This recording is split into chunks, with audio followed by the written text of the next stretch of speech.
1 метър и в момента ги водим, за да видят истинска тренировка на голям басейн, които са състезателни размери, с големи състезатели, да видят как се губят 4-те стима, понеже ние в градината изучаваме само кол и гръб. И да наблюдаваме вашата тренировка как протича. Взето е това. В смисъл, ние ще ви наблюдаваме. Благодарим отново, че дойдохте на тренировката. Започваме тренировката с 4-те основни стила, като започваме с долна част крака. Няма крака бътерфлай. Значи, това е крака бътерфлай. Това е най-трудният стил на плуване, бътерфлай. Ние с вас делфин. На българското стил означава делфин. Ние с вас не сме плували, но краката се изпълнява по този начин. Защото това е.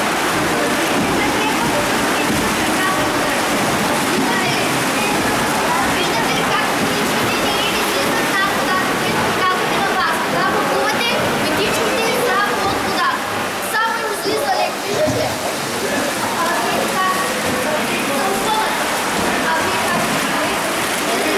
Национално упражнение на бътерфлай.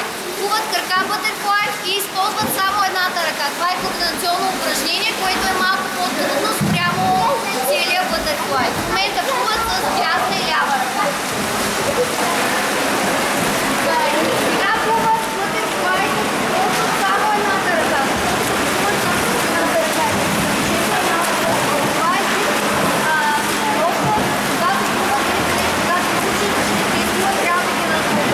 и затова плуваме само с едната ръка, развивам движението, после ще минем само с другата ръка.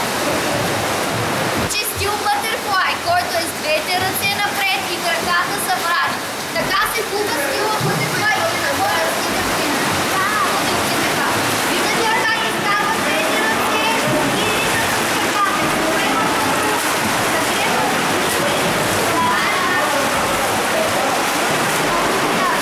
Това е най-трудният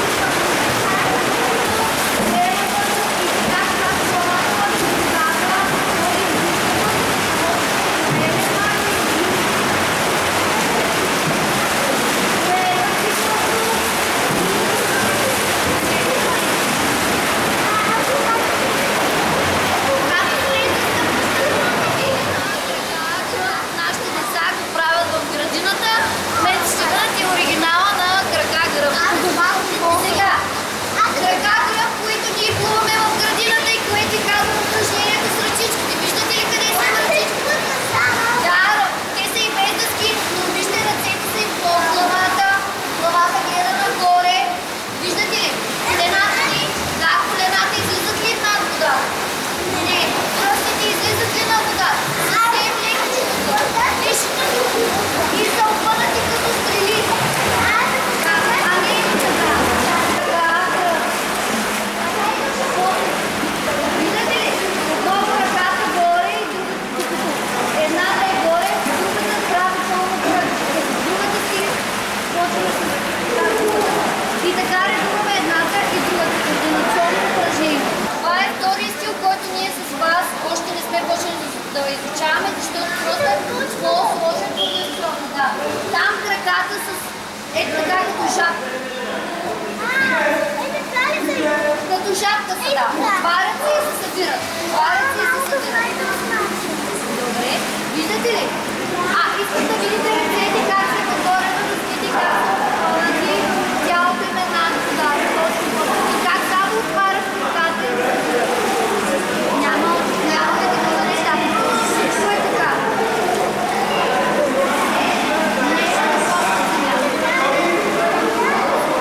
Да, отварят и гледате ли ръцете? Да, това са краката.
момчета да имат стимул, да не се отказват и винаги да продължават напред.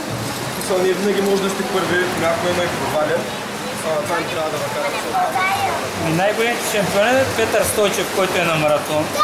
Той е световен шампион на дълги разстояния.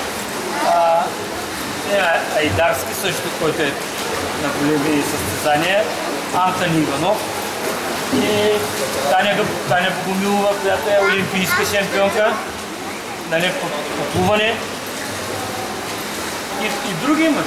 И тия, които плуват в момента, и те ще станат големи. Ако вие се стареете, вие ще станете големи пловци. Когато се запишеш на плуване, колко време трябва да плуваш, за да станеш огромен пловец? Огромен пловец... Бъдеш много добър. Значи трябва, като тръгне едно дете да плува, трябва да не се отказва. Първо. Второ, да трябва да знае, че треньора винаги е прав. Че треньора всичко, което казва и някой път се скарва, че е правилно, че се кара за добро. Не се кара за това, че е лошо, нали, както вкъщи. И да изпълнява и да се храни правилно. И други спортове. Има водно спасяване. В един басейн има синхронно плуване. Всички сте го виждали. Правят едни упражнения във вода. Скокове във вода, водна топка, водно спасяване. Както нашия отбор е 3 пъти шампион на България по водно спасяване. Някои от тактички 2 пъти шампиони на България в националния отбор по водно спасяване. И плуване. Може ли да тренираме плуване с мама и тата?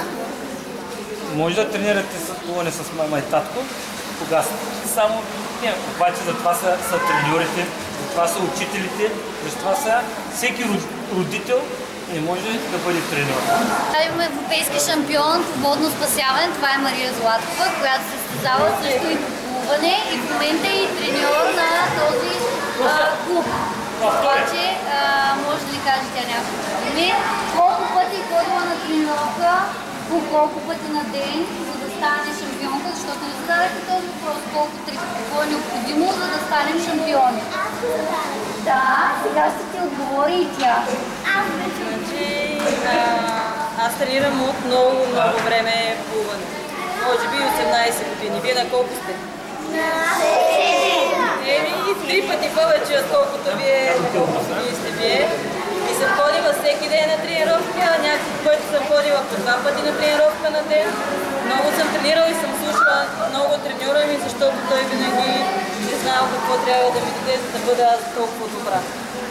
Затова, ако искате да плувате, ако искате да сте много добри, имате медали, като те, че плавателите и каки, трябва винаги да слушате и винаги да изпълнявате това, което ви е казано. И да сте редовни. Ако искате нещо да направите, трябва да винаги да сте редовни. Нали? Много интересно. Ако тръгнете да тренирате, ще видите, че има много интересни неща. Виждате колко стилове тук учите, колкото знам, вие знаете почти всички. Така. Какво знаете? Крол, гръб, брус, бътерфлай. Крол и гръб. Крол и гръб, бътерфлай го запомните, брус го запомните. Но бъдете много стрикни, слушайте треньорите си и всичко ще станете много добри. Това го става. Най-трудният стил плуване. Най-трудно е да плуваш бътерфлай, само че е най-красивия. И когато се научиш, ще видите колко по-хубаво и по-красиво ще го прави. Само че вие не виждате, трябва фото да те като знаете, Зависи на всеки един различен стил, има различни пловци. Примерно на бътърфлая, както треньорката казва, най-красивия стил е Майкъл Филпс. Той е световен рекордьор, олимпийски също и най-добрият на всички времена за този стил. Има примерно пък на крола, има други добри пловци, които нали, там имат своите постижения. На всеки стил е различен Всеки е добър в различен стил. Но за сега Майкъл Фелпс е един от най-добрите. Да.